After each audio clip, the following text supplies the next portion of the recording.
Your morning starts, your coffee pours, the city moves. But beneath it all, something else is moving. It's Energy Transfer, one of America's largest pipeline companies, transporting oil, natural gas, and refined products across the U.S. These products keep homes warm, businesses running, and everyday life on track. People rely on Energy Transfer to safely deliver oil and gas whenever and wherever it's needed. Learn more at energytransfer.com.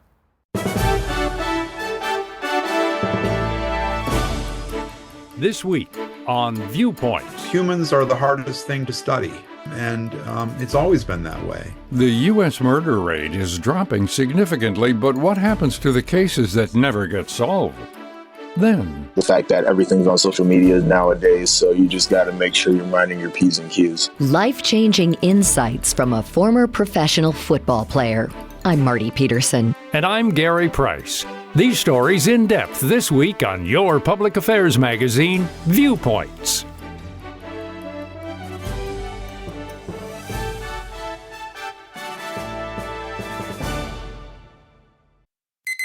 Your morning starts, your coffee pours, the city moves. But beneath it all, something else is moving. It's Energy Transfer, one of America's largest pipeline companies, transporting oil, natural gas, and refined products across the U.S. These products keep homes warm, businesses running, and everyday life on track. People rely on Energy Transfer to safely deliver oil and gas whenever and wherever it's needed. Learn more at energytransfer.com.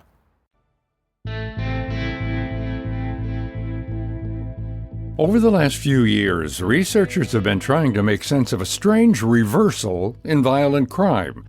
According to 2025 data from the Federal Bureau of Investigation, violent crime in the U.S. fell by almost 10% between 2024 and 2025. Murder and non-negligent manslaughter and robbery all saw some of the biggest drops, each declining about 18% from the year before.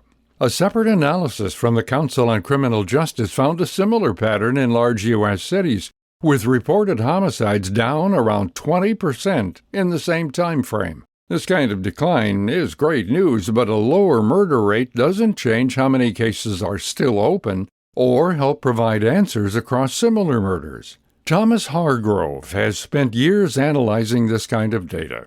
Hargrove is a former journalist and the founder of the nonprofit Murder Accountability Project, which tracks America's unsolved homicides.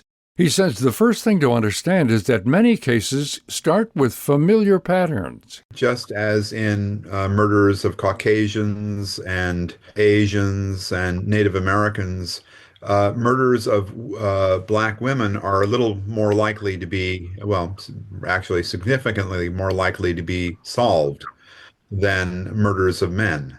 And that goes back to the awful reality of how women are murdered in America. 58% of all female murders occur in the residence of the woman. And that is because disproportionately, women are murdered by intimates, a boyfriend, a husband, someone living in the household. In these scenarios, investigators may have a clearer starting point. They typically look at who had access to the home, who knew the victim, and who was part of their inner circle. Every homicide detective knows that in a situation like that, you look hard at the boyfriend or the husband or the friend, but you're looking at intimates, and police have that pattern down fairly well. But not every case comes with this kind of roadmap. That's where the national crime rate and other data points help to paint a clearer picture. He says this period we're in is unusual because the country saw a sharp rise in murder rates followed by an equally sharp drop. This is something that criminology does not understand. We have a theory as to why there will be a sudden increase in homicide after an event like a George Floyd murder. We have a theory for that. It seems that the procedural justice reaction lasts about 3 years. It was a 3-year bulge after Ferguson. One of the numbers Hargrove watches closely is the homicide clearance rate. That's the share of murder cases law enforcement solves, usually through an arrest or in some cases through special circumstances like the death of a suspect. The Murder Accountability Project reported that the national homicide clearance rate improved to about 61% in 2024. That's up from 52% in 2022. Which we had never seen it that bad in America. As the surge declined, the same amount of resources were still there. And so now well-trained detectives and forensic technicians, the capability of America to respond to murder was not as overwhelmed. And so we've seen significant rises in clearance rates. And that was true regardless of race. But it was certainly true for African American women, that they're in the most recent year or two, we've seen thank heavens, an improvement in the rate at which their murders are being cleared through the arrest of their killers. So when murder rates drop, experts like detectives and forensic experts have more time and resources to spend on unsolved cases and improve the clearance rate. But this doesn't mean the underlying problem is gone. It just means that an overstretched system is getting some more breathing room. To be honest, I think it comes down to resources. And the available resources are in a much better condition now to handle a much reduced number of homicides everywhere, including the inner cities. For Hargrove, this work started long before the Murder Accountability Project existed. His first job was as a police reporter in Birmingham, Alabama. Not far away, the Atlanta child murders were unfolding in Georgia. The Atlanta Police Department was widely criticized for not recognizing that there was a serial killer who was targeting African American children. I thought that was interesting. I started going to academic symposium about this issue and learned the phenomenon is called linkage blindness, that serial murders often go unlinked because of how we investigate murder. When someone is murdered, a detective is assigned to the case. In a major city, when someone else is murdered, usually a different detective is assigned to the case. If the two cases have similarities, those similarities are only detected if the two detectives have a conversation at the water cooler. When Hargrove later became a national reporter in Washington, he wanted to know whether data could help expose more of these hidden connections. His newsroom gave him a year to look into cold case murders across the U.S. So for 1 year, I looked into cold case murders and built a very large database, the largest that any newsroom had ever produced, with 185,000 murders, which we augmented when we got the data from the FBI. There were entire states that were missing. And so we had what they don't have, the ability to file Freedom of Information Act requests. And so we were obtaining records that the FBI never got. So we had a very good data set of homicides for a period of time, and we started playing with the data. The idea was to give law enforcement a wider view. Hargrove and his team used known serial killing cases to see whether a computer algorithm could flag clusters of unsolved murders that had key similarities. And from then we started calling police departments because that algorithm kept on cranking out suspicious clusters of murders. And as a result, we had police departments in Youngstown, Ohio, and Gary, Indiana, open investigations because they agreed that it looked suspicious, that there was a pattern to these murders in which there was a very low clearance rate. And there had to be a reason for that. That's why Hargrove says current falling murder rates should have been seen as an opening to solve more cases and not the takeaway. Fewer cases can give departments more time to revisit old files, test evidence, compare patterns, and work through the backlog. But that only happens if the people and systems are being added to. Most Americans don't realize it. We don't have enough resources to handle murder because the data show that we're not solving a huge number of murders. We lag the rest of the world in clearing homicides. There are not enough of everything. There are not enough trained investigators. There are not enough trained forensic technicians to work the crime scene. There's not enough laboratory capacity to process the evidence. Everything is backlogged. It's awful. It's a simple thing. It's a resource issue. For families still waiting, the most important number isn't the national murder rate. It's one case, one name, and one answer. that hasn't come yet. To learn more about this topic and our guest, Thomas Hargrove, and all our featured guests, visit viewpointsradio.org. For more behind the scenes and to support our show, follow us at Viewpoints Radio on Instagram, X, and Facebook. The segment was written and produced by our executive producer Amira Zaveri and writer Polly Hansen. Our studio manager is Jay Silvers. I'm Gary Price. Lattice is the first comprehensive HR platform where people and AI succeed together. It helps every employee grow faster, every manager lead more effectively, and every company unlock their people's full potential. Stop settling for HR tools that hold your company back. Build a future where technology doesn't replace people, but actually elevates them. No regrets. Ready to see the power of people plus AI? Visit lattice.com/no regrets. That's LATTICE.com/no regrets. Your morning starts, your coffee pours, the city moves. But beneath it all, something else is moving. It's Energy Transfer, one of America's largest pipeline companies, transporting oil, natural gas, and refined products across the U.S. These products keep homes warm, businesses running, and everyday life on track. People rely on Energy Transfer to safely deliver oil and gas whenever and wherever it's needed. Learn more at energytransfer.com.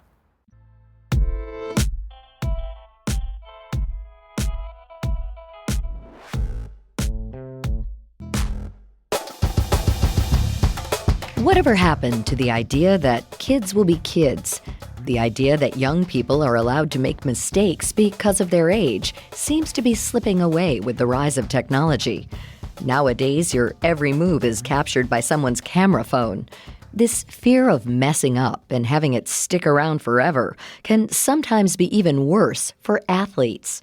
When it comes to collegiate football players, their public-facing role puts them on a different level of notoriety compared to other students. You know, when you're dealing with 18 to 22-year-olds, people do some dumb stuff. And, I mean, even to point out, the majority of the guys on the football team are African Americans. We're typically bigger guys, and we're on a predominantly white campus where I think only 6% of the student body is black students. So tend to stand out when you go into those situations. So my mom and dad Coming always up, told why me growing social up, it's media like, criticism people are reaches gonna a new recognize you 'cause I level was as a always pro big kid. athlete They're like, when they're gonna Viewpoints recognize you, you returns. stand out, so make sure you're always on your best behavior.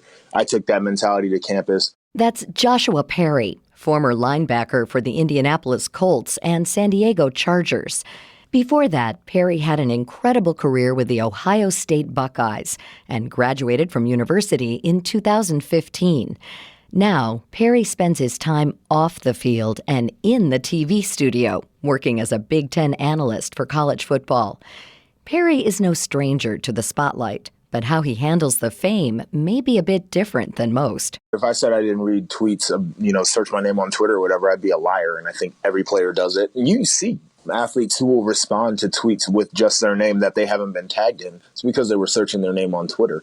And I think human nature is we want to be viewed favorably. And so we're going to want to see what people are saying about us. And now social media is funny because there is a level of anonymity where you can't know exactly who's saying what, but there's a little bit more transparency where you can know what people are thinking or more how you're viewed. Perry says surviving the online world is one thing, but navigating the day-to-day stressors that come with fame has been a big learning curve. I think in the NFL also it comes down to balance, and their time was always a balance you had as a student athlete. Social life was always a balance you had as a student athlete, but now you add money into that. So now you can get in more trouble with your time because you have money. So you can go to the clubs and you can buy things you're probably not supposed to be buying. You can literally hurt your time by spending your money the wrong ways. And then the social aspect of it too, you want to be seen by people. You have family, friends, etc., who are coming after you because they know you have money. And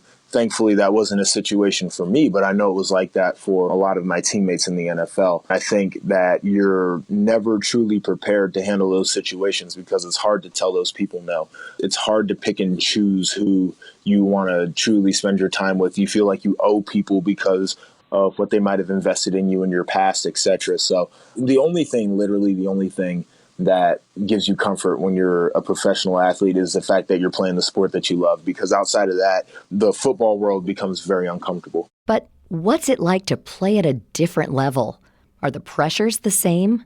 Well, Washington University in St. Louis has one insightful quarterback who's determined to rise above it all. Johnny Davidson is the senior quarterback at WashU and says social media, at whatever level you're playing at, can be a big distraction off the field. Obviously, social media has been, a huge thing growing up, and obviously had, I guess a lot of important impacts to a lot of different aspects of society. I personally don't have a Twitter, so I don't really check that. I stopped using Twitter a while ago. I do have an Instagram, like Snapchat and stuff like that. I would say for the most part, though, I don't really go on there and check what people are saying, about me.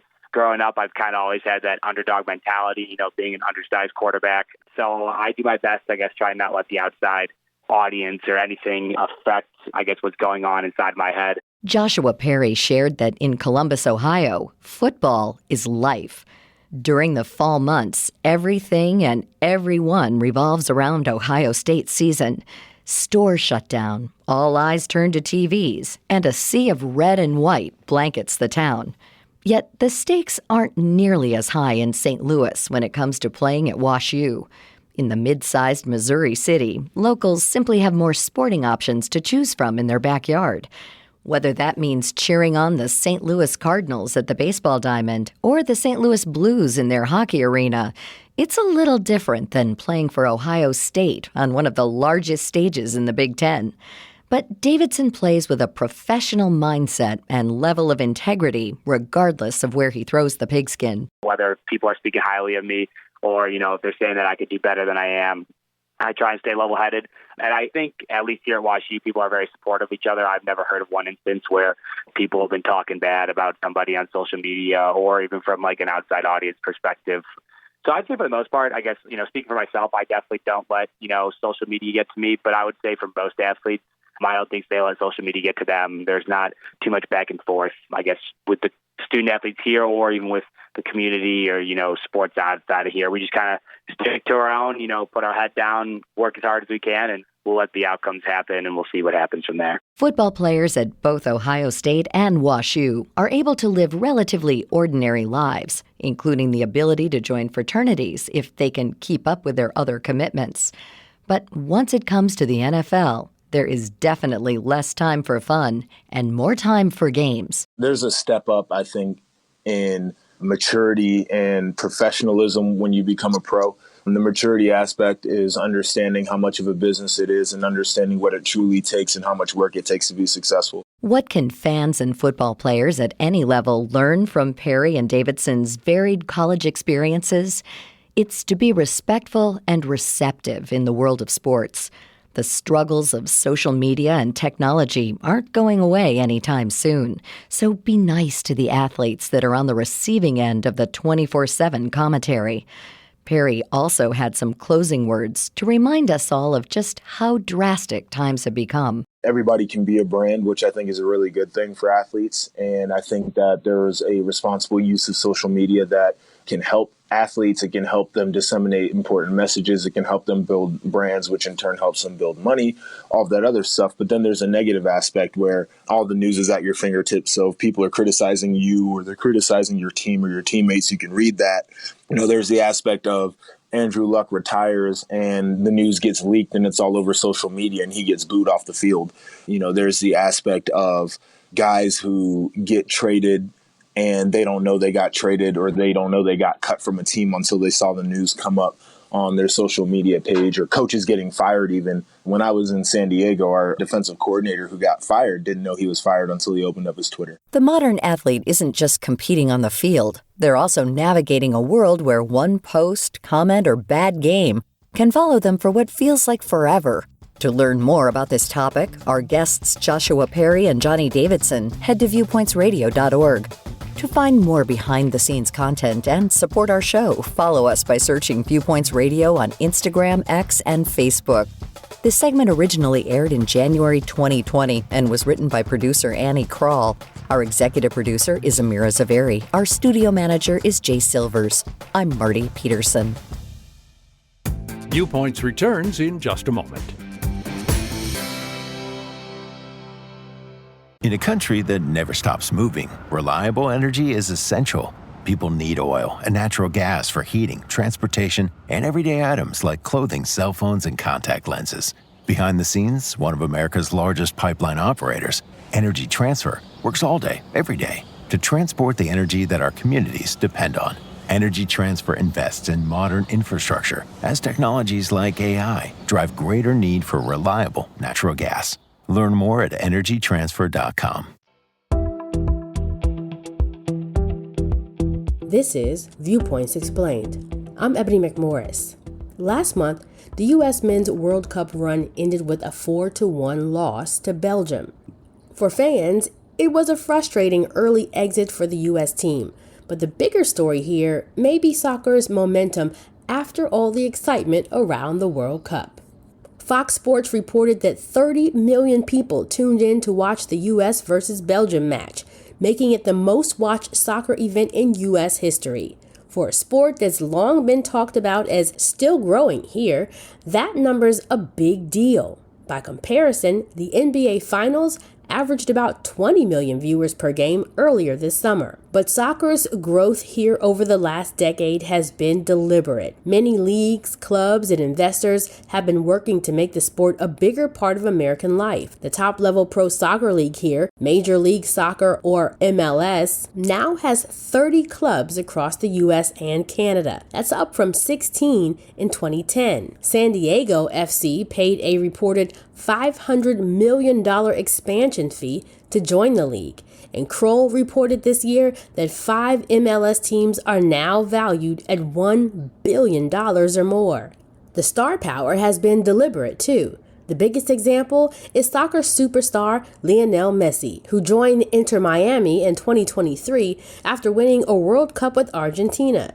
In June, Chicago Fire FC added Robert Lewandowski to the roster.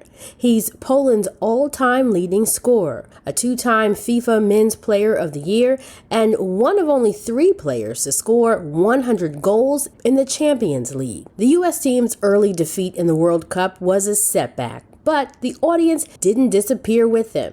With more money and bigger names in the game, soccer in the U.S. is entering a different stage. That's Viewpoints Explained for this week. More in a moment. Welcome to Culture Crash, where we examine what's new and old in entertainment. The modern superhero genre really kicked off in 2002 with Sam Raimi's Spider-Man, which incorporated heavy CGI to help Tobey Maguire's Peter Parker swing wildly around New York City. In 2008, Christopher Nolan's The Dark Knight and Jon Favreau's Iron Man brought new global attention to the genre. And for the next 11 years or so, superhero movies absolutely dominated at the box office. The MCU brought audiences in droves, even for seemingly minor characters like Ant-Man or the Guardians of the Galaxy. But we're in a bit of a post-boom time now. Since the release of Avengers Endgame in 2019, there have been more misses than hits in the superhero genre. Yes, Spider-Man movies always seem to do well, and a new Avengers movie later this year will likely hit it big. But movies like The Flash, Kraven the Hunter, and Captain America Brave New World have failed to ignite in the way these sorts of movies were just 10 or 15 years ago. Now we have another superhero entry to add to the list of flops.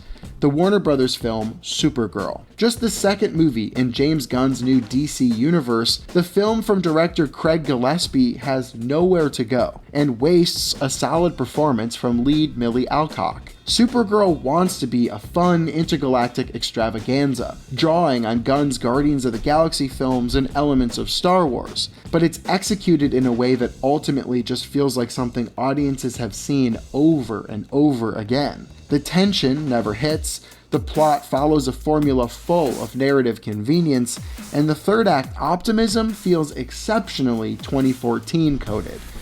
The superhero genre was the main driver at the US box office for over a decade, but that window seems to be closing. The genre just feels too picked over, and audiences are ready to move on. I'm Evan Rook. In a country that never stops moving, reliable energy is essential. People need oil and natural gas for heating, transportation, and everyday items like clothing, cell phones, and contact lenses. Behind the scenes, one of America's largest pipeline operators, Energy Transfer, works all day, every day, to transport the energy that our communities depend on. Energy Transfer invests in modern infrastructure as technologies like AI drive greater need for reliable natural gas. Learn more at energytransfer.com. And that's Viewpoints for this week. Follow us on Twitter, Facebook, and Instagram to learn more about upcoming shows and find a library of past programs on Apple Podcasts, Google Play, and Spotify. Plus, you'll always find previous segments and more information about our guests at viewpointsradio.org. Join us again next week for another edition of Viewpoints.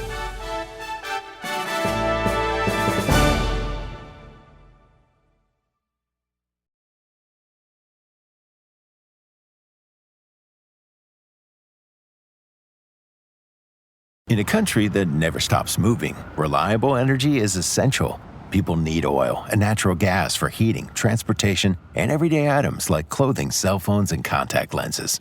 Behind the scenes, one of America's largest pipeline operators, Energy Transfer, works all day, every day, to transport the energy that our communities depend on. Energy Transfer invests in modern infrastructure as technologies like AI drive greater need for reliable natural gas. Learn more at energytransfer.com. There's only one Ozempic. Hello, I'm Ozempic. And I'm other GLP-1s, kind of like him. Ozempic, you redid your jingle?